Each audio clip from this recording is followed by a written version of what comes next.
I am not AI first. I am first about my passions around elevating the strategic value of marketing, using business as a force for good, and having diverse perspectives at every table. And AI happens to put a spotlight on those and amplifies them for me.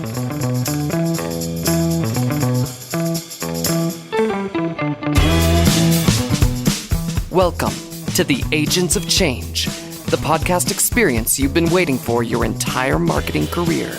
Search, social, mobile, AI, blockchain, and neuromarketing. These are the Agents of Change, and so are you. Digital marketing success awaits, and your transformation begins now. Welcome to another episode of the Agents of Change podcast, the podcast that's here to help you reach and engage more of your ideal customers online so that you can build your business. My name is Rich Brooks. I'm your host. This is episode 566, powered by Flight New Media. This is the first intro I'm doing in the new year, 2025. For those of you from the future who are just tuning in now, I hope the future worked out okay. Today we're going to be talking about artificial intelligence. Feels like my life is all about AI these days. I just finished an AI course from John Munsell's group at Bazooka, which I mentioned on a previous episode. Need to get to work now on my capstone project. Also, I'm putting the final touches on a description for a 3-hour AI workshop that I'll be putting on at CEX this August with co-conspirator Maliha Khan. I just posted a new blog at Flight about how to use AI to help you create better content. And I'll put a link to that in the show notes, actually. And yesterday, I recorded a segment for our local TV stations, the NBC affiliates here in Maine, on how students can use AI ethically to research and understand course material better. And I continue to have great debates with my older daughter, who is definitely not a fan of AI. Maybe I should send her a link to this week's episode because today's guest absolutely kills it on what AI can do for us. Because a lot of people feel that AI is just about generative AI, such as having AI write your blog posts, social posts, and email newsletters. Honestly, that's the least interesting part, and we'll get into it with today's guests. Well, you know what? Let's not put it off any longer and jump in to today's interview. My next guest is an AI advisor, go-to-market strategist, and fractional CMO, guiding and working with B2B businesses. With over 20 years as a senior market exec at industry leaders like Smartsheet, Juniper Networks, Pure Storage, Brocade, Level 3, and Encompass Technology, she inspires executive, leadership, and go-to-market teams with what's possible through real-life AI use cases. She develops AI strategies and plans AI operations as they evolve from exploration to integration. She focuses on helping teams deliver strategic value and drive sustainable profitability by using AI responsibly. And with over a decade of experience with AI, starting with machine learning and predictive analysis, and now generative AI, she is a recognized AI thought leader, prolific writer, and public speaker. She was recognized as a person to follow in AI in 2024 and one of Pavilion's 50 CMOs to watch in 2024 as well. She is passionate about using business as a force for good. Oh, I love that. Elevating the strategic value of marketing and diversity and inclusion. And today we're going to be talking about AI, how you can use it as a thought partner, its role in predictive analysis, and how it can elevate your marketing skills from tactical to strategic with Liza Adams. Liza, welcome to the podcast. Wow, that's some introduction. Thank you for having me. It's so awesome to be here, Rich. Absolute pleasure. I loved everything you shared before, and I'm really excited to have this opportunity just to be able to speak one-on-one with you. So before we kind of dive into AI, I am just a little bit curious, how did you transition to working with some of these large tech companies to becoming a fractional CMO and AI advisor? Well, there's a little bit of a story, and my transition was not exactly intentional from these really multi-billion-dollar companies, very big companies, very innovative companies in the Valley. A much, much smaller company here in Colorado found me. And honestly, Rich, I fell in love with the business. It was an ERP and SaaS company in the beverage alcohol supply chain. So how fun is that, right? Right. Being able to connect manufacturers to distributors and retailers. And the vision was really to digitally connect the supply chain so that we would eliminate empty shelves and product waste, because there's a lot of product waste in food and beverage. And the vision really was to bring, this increasingly divided world over food and beverages. And I love the purpose, right? So I became head of marketing at that company. And, it was such a good fit. It had exceptional product market fit. It had purpose, and it felt like home to me, Mm. right? The culture was awesome. And I actually thought, Rich, that it was going to be my last one. I thought, 5 more years and I'm gonna ride off into the sunset. But it wasn't meant to be. We were acquired about a year and a half into my tenure there. And I was actually very heartbroken. And with that, I started thinking about my post operator role and started thinking about serving on boards, and found out that there are only 41 marketers on Fortune 1000 boards, and less than 3% of all board members, regardless of company size, have marketing experience. So I was distraught.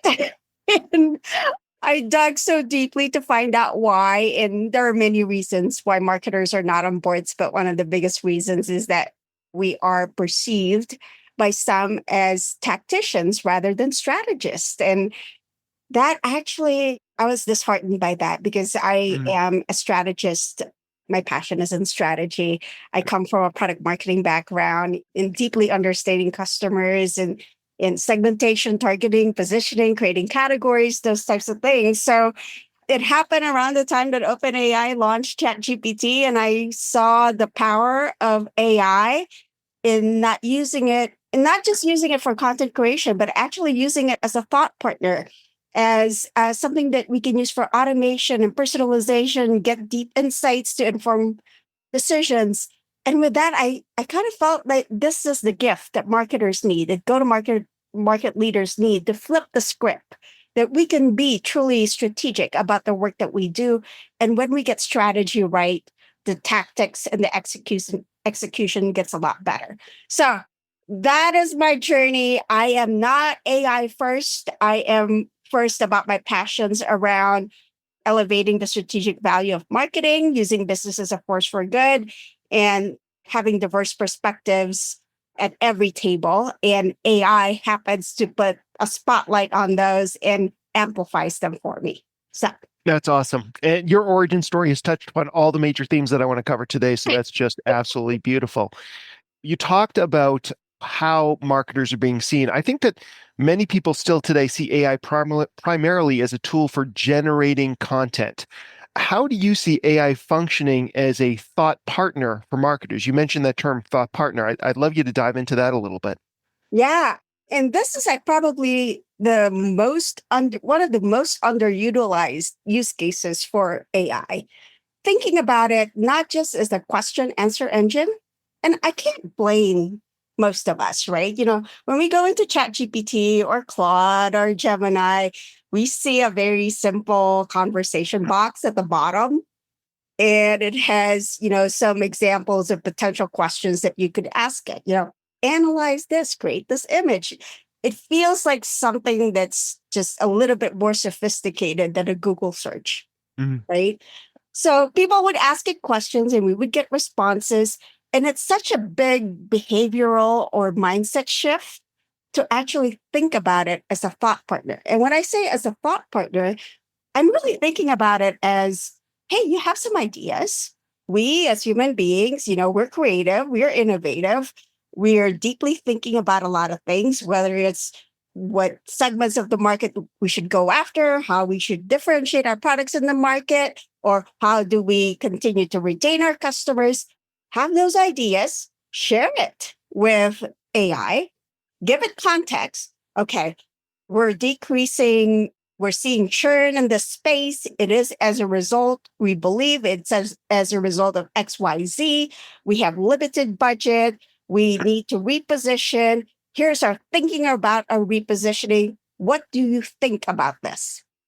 And simply ask AI to assess and analyze your thinking, right? And probe it and say, give me a couple of scenarios why this would work, and give me the pros and cons of that.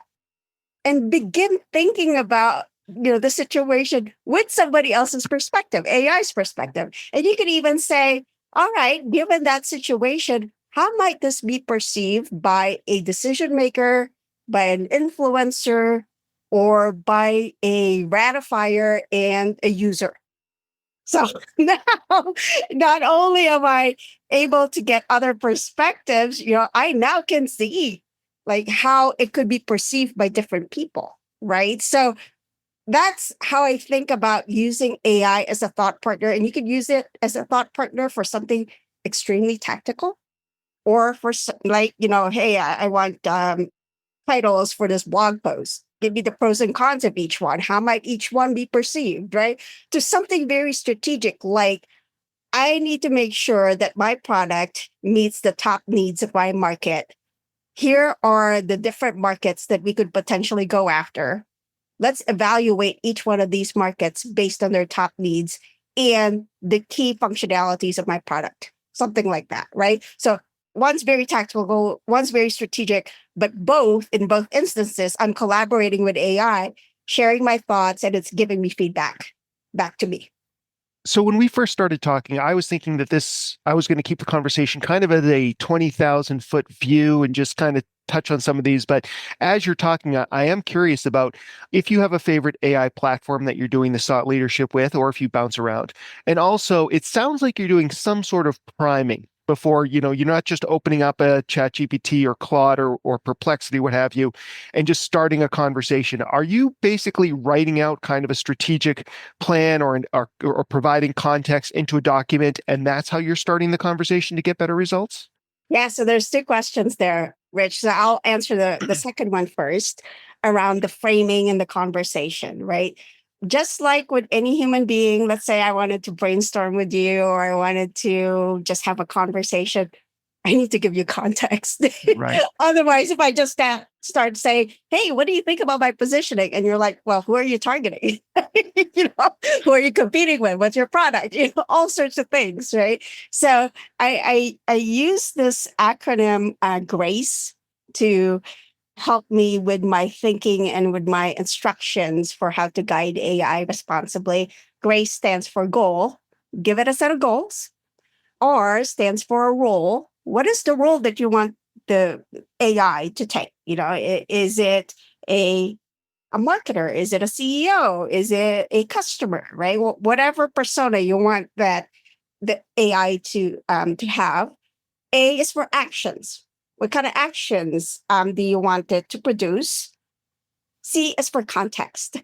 And context, I think, is so important, right? Context could be the situation. It could be the options. It could be the messaging, the persona, the product, those kinds of things. And then E, which I love, and in not all cases do we have E. E is examples.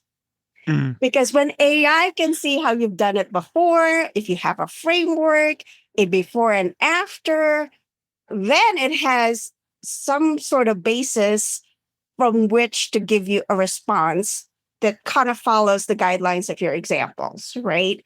So if you have a brand tone and voice guideline, that's pretty comprehensive, but you might have an example of here's a blog that was written using our brand tone and voice, something like that.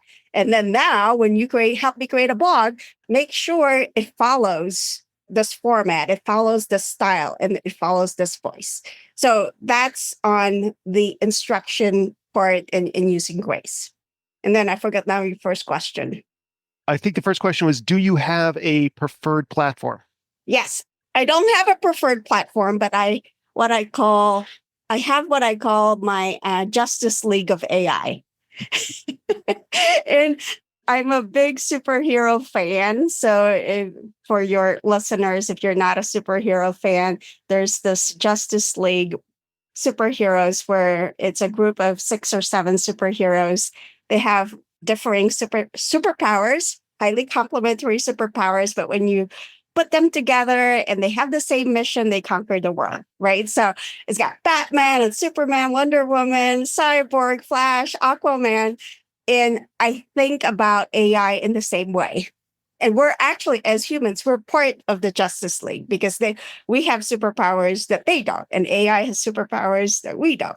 For example, AI is, hey, they can process a lot of data, and they're very consistent with responses, right? They always behave in the same way in general. Us as human beings, we have a weakness of we can't always be our best selves, right? So I can't always be empathetic, or I can't always be super collaborative, right? Depending on what's happening around me. Oh my gosh, my kid broke his arm in school, and now I have to think about being empathetic. Look, so that's super hard, right? Or oh, what you said just triggered me, and now I can't respond in a very cordial way, right? But AI will always respond in a very specific way. And we also have bad memories. AI tends to have better memories.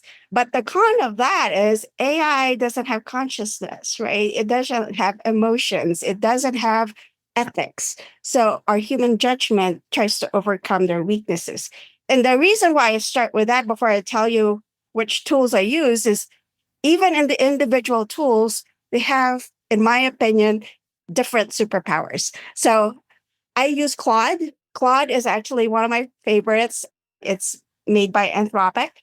And I believe that Claude's superpower is really around breaking down, very good at breaking down very strategic conversations.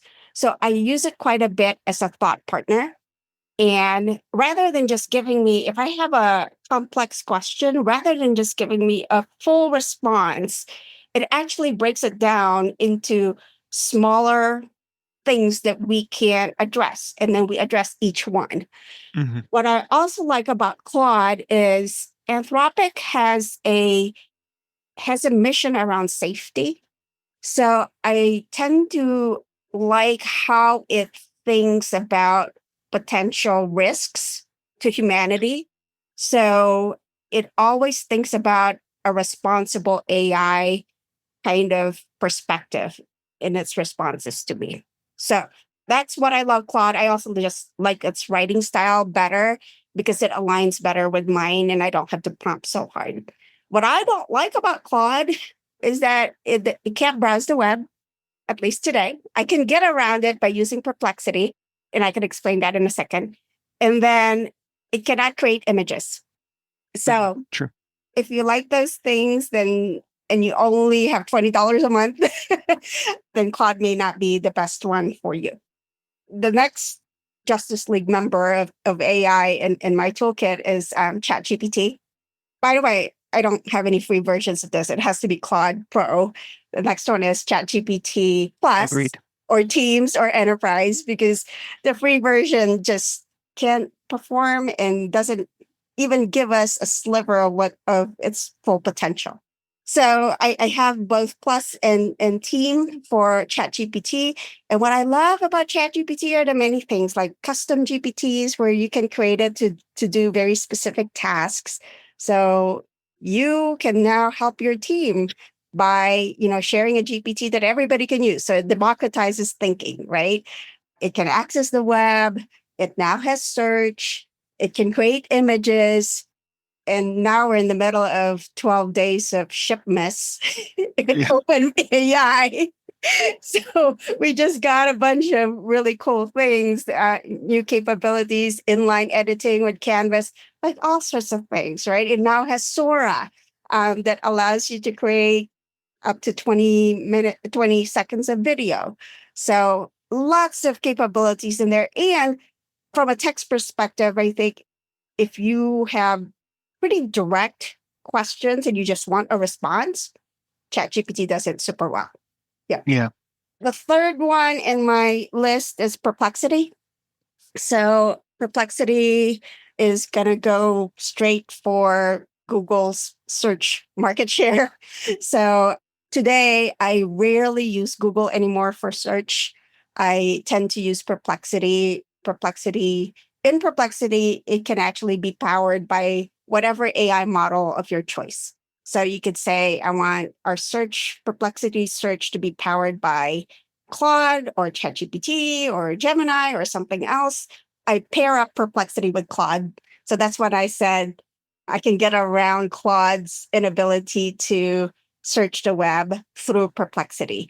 And I love Perplexity for deep research when you have to cite sources, or it has to browse the web and compare and contrast different things. It's just really good at that. So, and then now it has starting to incorporate e-commerce capabilities as well. So I've not used that portion of it. I've just seen it in action, but I think Perplexity is starting to move not just into the search space, but also in e-commerce. So those are my top three. And there's others. There's Napkin. There's Napkin for graphics, Notebook LM for AI podcast, and Canva. There's lots out there right now, but those are my Absolutely. top three. Nice.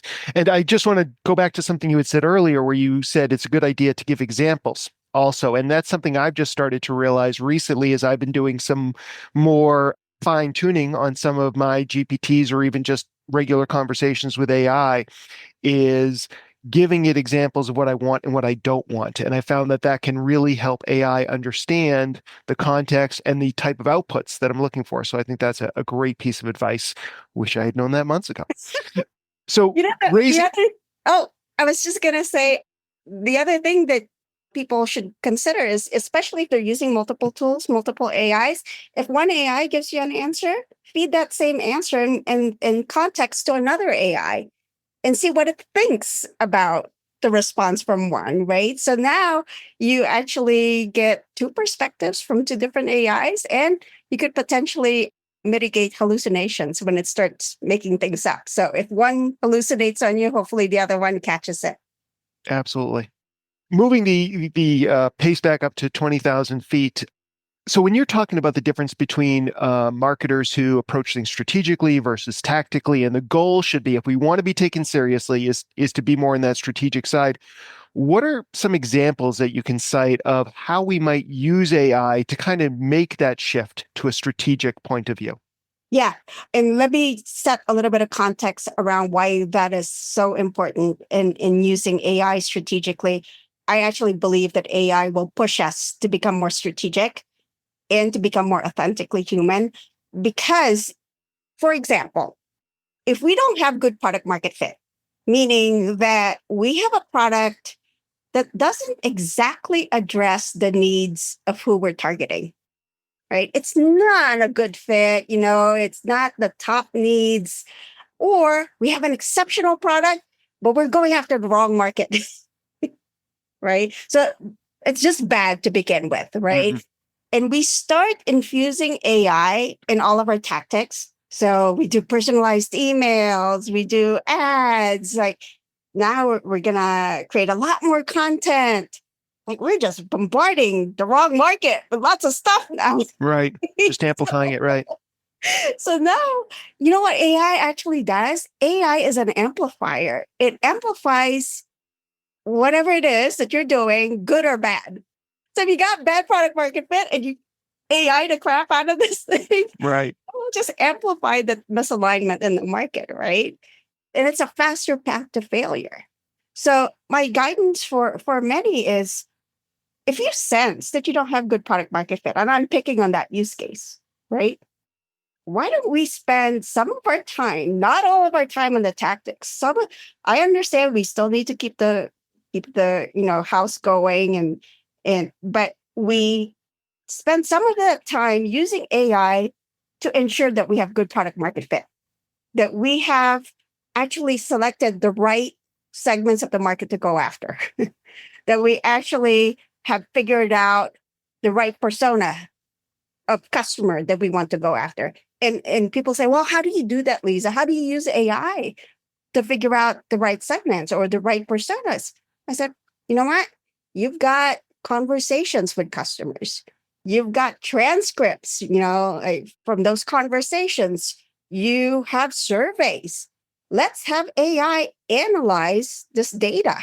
We also have win-loss parameters. We have from our CRM.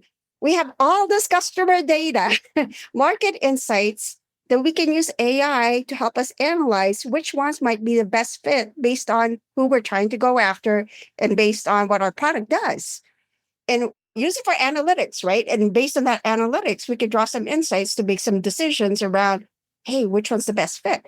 Once we do that, then we can AI the heck out of our campaigns because we deeply know that we picked the right customer segments. We have the product that addresses their top needs. And we're in a market where we are truly differentiated. And what we're doing is hard to copy by anybody else. So that's how I think about it. When we fix the root cause of the problem with AI will amplify the good rather than amplify the bad. All right. Now, is that kind of in alignment with the idea of using AI for predictive analysis so that we can better understand our markets? Or is that a adjacent topic? I think it's a similar topic because it's also very strategic, right? So we have a lot of data to see what customers are using the product more or less, which customers are engaging more or not, which customers are unhappy. There's a lot of customer data that can infer that. By using all that data, and we begin to look at past churn rates, past customers that have churned and what their behavior looks like, based on that, we can potentially predict who might potentially churn, right? So we can see, oh my gosh, I have my red, yellow, green. Green, they're good. They're humming along. These are perfect. Yellow, they're starting to show signs of dissatisfied customers. Red, we better get our hands on this thing because they will churn within the next 3 to 4 months, right? And with that kind of data, AI can help us analyze that and actually put it in that red, yellow, green bucket for us. And then we can figure out how to support each one of those. How much of this work is us being able to just take data and dump it into AI and say, help me make sense of this, help me figure out the product fit? And how much of this is us massaging that data before it's ever entered to kind of identify certain things like happiness or unhappiness, satisfaction or dissatisfaction, or the size of the company? Like, are we better off priming AI with a little bit of context from our own experience before dumping it in there, or is that unnecessary in your opinion? It's such a good question. And thank you for bringing it back to that, because sometimes I talk about this as if it's easy. It always sounds like magic, doesn't it? Always sounds so easy, right? Well, I can tell you it's less hard with AI, but it's not necessarily easy. And the reason why I say that is data is always messy. I have not found any company with perfectly clean, up to date, structured data that I could just dump it into AI. The other part of this is dumping it into AI also makes me nervous because we have to use it responsibly and we have to ensure that we're not sharing sensitive data with AI. So techniques like redacting or anonymizing or making sure that we don't provide unnecessary detail, not disclosing customer names and any private information, all sorts of things. Like those things need to happen, right? So the biggest challenge, I think, in any analytics use cases where we're feeding AI data is cleaning the data and putting it in the format that it could be readily understood and analyzed. And the data actually reflects what we believe. So to your point, data points is one thing, but guidance around our insights, our hypotheses, I think it's a combination of qualitative and quantitative data that will make the results a lot more relevant to our business. So, and then even when AI is done analyzing and gives us insights, we have to apply human oversight because we don't know where it hallucinated along the way. We have to look at the response and see whether it makes sense for us. Ultimately, it's our decision as human beings. And there is no human court of law today that says that we can blame AI and put accountability on AI. It is always on us So always human oversight is important. Okay. Now, I know that diversity in leadership is an important topic to you, and you stated AI has the potential to promote diversity in business leadership. How do you see AI playing a role in creating more inclusive spaces, especially in the proverbial boardroom? Yeah. Given what I just said, that AI amplifies the good and the bad, I hope that that is something that people take seriously, right? So it is a tool. So a tool can be used to do good and a tool can be used to do bad. Just like a hammer can be used to build, a hammer can also be used to destroy. So if it amplifies both the good and the bad, I hope this is a call to action for all of us, that diverse perspectives is going to be really important as AI advances. Because if we don't have diverse perspectives considered, it will only benefit those who are represented. So it will only benefit a select few of humanity rather than all of humanity. So from at a very high level, it is more of my hope that people understand that implication of what it amplifies. Let's just say that people agree that that's the right premise. But now it's more about taking action to get more diverse perspectives on the table, right? So, me, for one, I highlight women as an example. There's already data that says that women use AI 16 to 20% less than men. And one of the hypotheses for that is because, especially for high performing women or high achieving women, there is this good girl syndrome, which really says that these women are hesitant to use AI because they're viewing it as cheating or taking a shortcut. And it's always best to do it the right way or the hard way.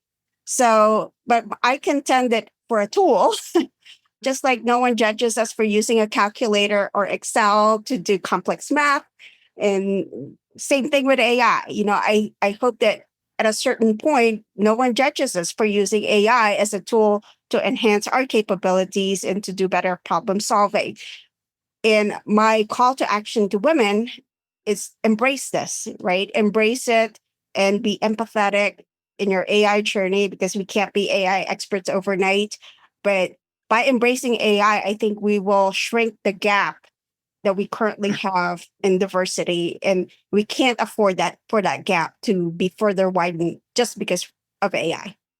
I hope you're right, because I know, just as a very visual example, I was doing a presentation on AI for some real estate agents, and I went into Midjourney, my favorite AI image generator, and asked for a typical real estate agent. And out of the 20 images that were created, all of them were white, and I would say 90% of them were men. And all of them folded their hands in front of them. I don't know what that was all about, but because AI is working off of the content we've already created, all the data we've already created, and unfortunately, there is an inherent bias in that data, and we have to be aware of this as we go forward, especially when we're in industries like real estate, where you have to be so careful and be so respectful. But even if you're not in one of those industries, just to be aware of what you may be putting out there if you're not kind of double checking AI's output. I did want to ask you, as AI becomes more prevalent, what skills or attributes do you think will define the most successful marketers? How should we be preparing for this if we're marketers and we want to be ahead of the curve, or just make sure that we continue to be relevant as AI becomes more and more part of our everyday lives? Yeah, couple of answers to this. I think embracing AI and AI literacy is just foundational, right? When we are literate, regardless of how we feel about AI, it's just basic understanding and literacy is important, because when we understand, we can make better decisions for ourselves, our families, our teams, our businesses, and society in general. And we are less influenced, or the potential of being influenced by others who may or may not hold the same values as we do.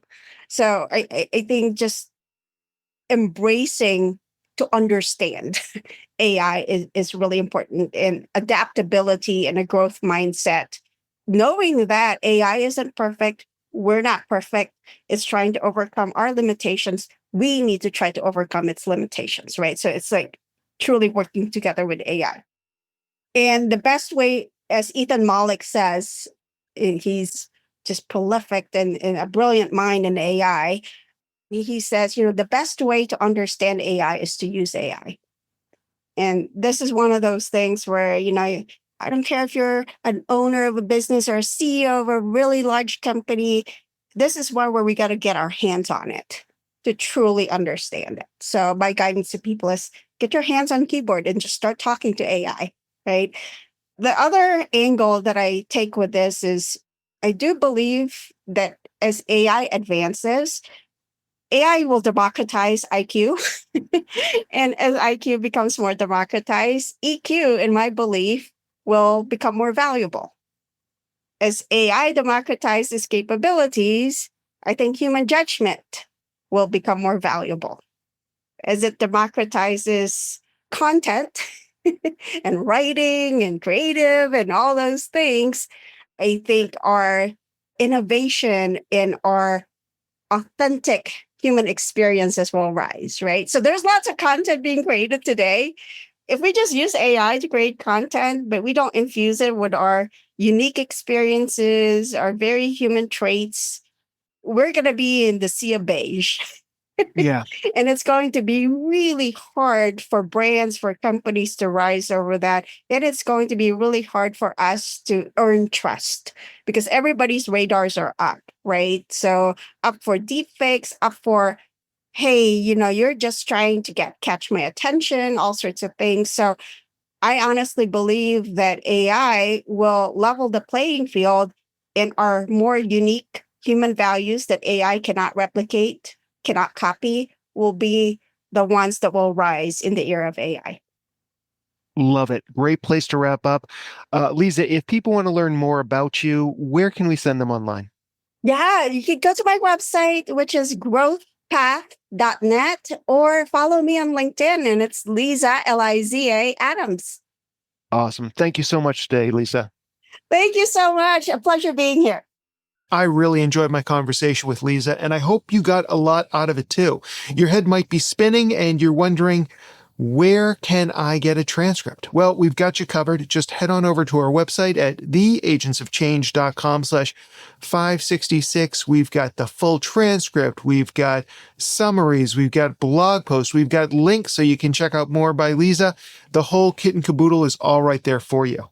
Now, if you enjoyed today's episode and you know of somebody who is trying to figure out what AI can do for them, do for their companies, do me a favor, do them a favor, send them a link to today's episode. Very often in the podcast platform that you're listening to this podcast in right now, there may be a very simple link that you can click on and start sharing today's episode. Make sure that you're subscribed because we have more great content coming your way. Don't miss another thrilling episode of the Agents of Change podcast. Be sure to subscribe on your favorite podcasting platform.